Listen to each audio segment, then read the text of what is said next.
cube. Back to basics. That's what we're talking about. Why maybe you and the Cure might just have it right with the wrong gear at the right time. Stay tuned.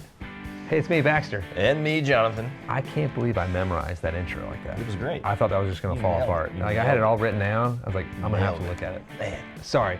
Really excited about that. So, right now, the Cure just released their first studio album in 16 years, and I listened to the whole thing and was blown away by it. This was a week ago or so. I don't remember when I listened to it, but I listened to the whole thing. I was like, this is phenomenal. It's like Disintegration. It sounds like that, but with a fresh look in the modern era, but the same sort of subjects and heartbreak and loss. And then I read reviews that said, oh, this is just like their best album since Disintegration, which is, okay, all right. I was like, oh, cool, I was right, maybe, for once. But then I saw this article saying what they were using for their gear. All two rocks, baby. No, that's not true. And custom instruments and No. It's they're using gear that is the same stuff that he's been using for 16 years. So vintage Les Pauls and stuff.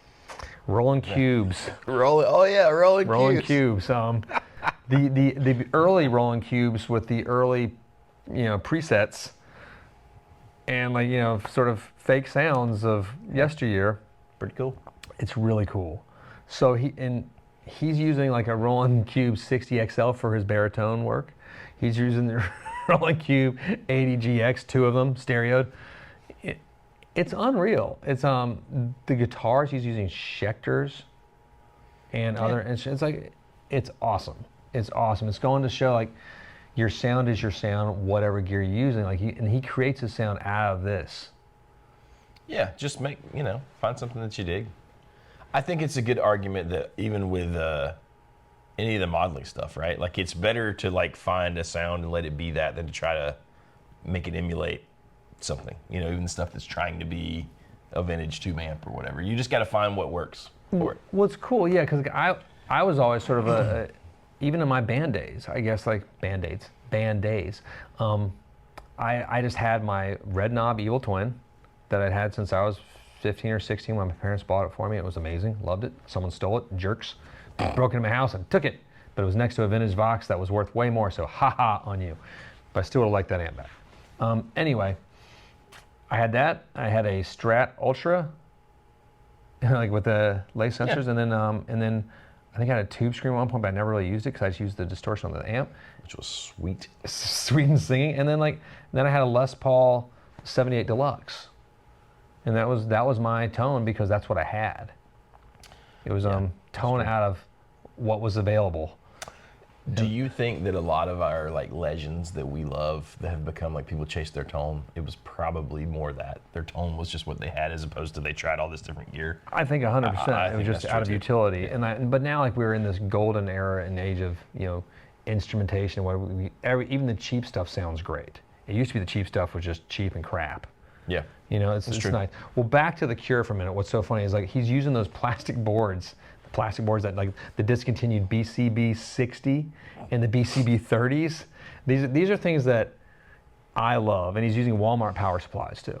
That I like the Ibanez board that I have with the little 12AX7 in it. Yeah. Those things just you're looking at this list right now. I'm looking at are those little plastic ones where the boss pedals fit right in them? Yeah, those are awesome. It's this super cool. He's got his pedals are a Boss TU3, the GE7 equalizers, BD2 blues drivers, SD1 super overdrives, all the basic pedals. You could literally make any sound you wanted with that list of Boss pedals right there. No pedal boards. That's probably what everyone. No isolated power supplies. There is no true bypass.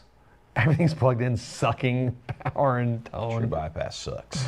Buffered for the webs. There is a Leal switcher, which I have one of those too. That's in the back of everything to make it work. But it's cool. It goes to show you can make whatever your budget is your tone. Yeah. Is your sound. You can do that, and it's also a fun exercise and utility.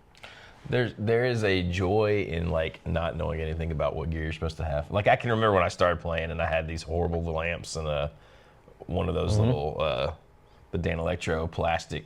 Yeah, pedals. Those are the pedals I was trying to remember what and they I were. was like, I'm glad you're man, those are they were all named after food, the pastrami. I remember those first came out. I was like, oh my god, I was it's so whoa. cheap. And even the little button for the How much were those? Like nothing. Well, Because how I much? remember You I used remember? to save up and buy them. They were like 20-something $25 or something. Yeah, yeah. And that, because even back in like in our younger days, like pedals were still like $60. Yeah, man, which and is that was expensive. like $40 was the cheapest pedal. But I remember saving up and like not walking, but like going to the little guitar shop in our town and being like, hey, let me buy a grilled cheese or whatever they were called. Side story. So I'm thinking, let me know what you think about it. I'm thinking about it for Taylor and I for Christmas, mainly because I want this. I was thinking about getting us like electric scooters. You should absolutely. Wouldn't that be electric funny? scooters. Yes. Should I get like 2 matching electric scooters? Yes. Derek, what do you think of that? That's a great idea. Do you really think it's a great idea? Or you Fat just, tire scooters. Can you just like, lay them all over town? Yeah, Like, no, you like know, the when line you're and going stuff? somewhere and you No, get but- drunk and you're just like, no, but like Throw 'em blanket in the middle of the bushes. road. No, but we You know, were whatever. well. I mean, just like riding down to Vito's or something. It'd be really Yeah. fun, and like, or just like going down to like the rec room. And I don't know. I had so much fun riding those in Nashville. Or is it just complete waste in this town? No, it's cool. I think this is kind of the perfect town for them. Because I feel like you could die in Nashville. I mean, on we scooters. were so cheap. Sorry, we'll get back to the topic in a minute. When Nashville, she bought like a $15 for 3 days for scooters, and so we just rode one scooter around Nashville. I think So that's she just fair. had on my back. That's I fair. didn't see anyone else doing that, so I don't know if that's legal or. It's fine. But I don't know. guys are both Let us light. know your opinions out there. Buy a scooter. Buy scooters. It connects to the utility of things, though. Yeah. You know, like we were so cheap that we just rode one scooter for $15 for a few days, and I think scooters for Christmas would be fun. But I It's mean- surprising. The Cure is a fairly successful band, so I'm assuming these guys could have whatever gear they wanted. Well, and Robert Smith could like dye his hair if he wanted to, but he doesn't. He lets But that he stuff be doesn't. natural, silver, gray mix in there. That's awesome. And it's glorious, whatever it is, and like in the nest of love and depression that sort of melts in the two. I've always loved the Cure, so I'm sort of biased to this discussion, but I love great gear too. You know, don't get me wrong. Like, the Cure's tone's not my tone, what I would do for my own playing, but But I it really love works. It really well, I love it in the records. the first guitar shop that I ever worked in, we had like a couple TVs and like the little VHS thing that you played. Yes. And they were all random guys, especially since the guy who owned the shop was like a shredder, but he loved the Cure. That was one of the things we So would watch. always Cure videos. It was, I mean, like all the time watching, the handful of hits they had videos for. I mean, on this Friday I'm in VHS. Love's video is still That one, a Love great Song, video yeah. to this day. Love Song is a little, depressing, sad, but Friday I'm in Love is funny with the real set stuff. Whenever you say the VHS, I always think of Clay, our PRS guy's time at Guitar Center when he had one of his guys that was working for him put a porn in the Guitar Center thing, and there was still a customer in the shop. We never did that, sadly. I think it's hilarious. Never though. did that one. I thought it was a fun story. I would just watch the Cure and think about how much I wanted one of those new Johnson J Station amps. God, I forgot. all Cutting about edge that. modeling technology, just like the real thing. No, back well, in I had someone 2001. ask about modeling technology just the other day in the shop. I can't remember if it was yesterday or the day before because it all is one big day to me because we're always here. It's true. But no, and we were like, I was like, they are really good for certain things, but they're also. He was like, I want the GTX something. I'm like, I don't know, man. Check out this 50XL too if you want that, because I think this one actually has a better clean tone and bam. Or if you really want to go crazy and you're almost there, get the Blues Junior. Whew. It's right there. That's expensive now too. What, $799? Yep, it's true.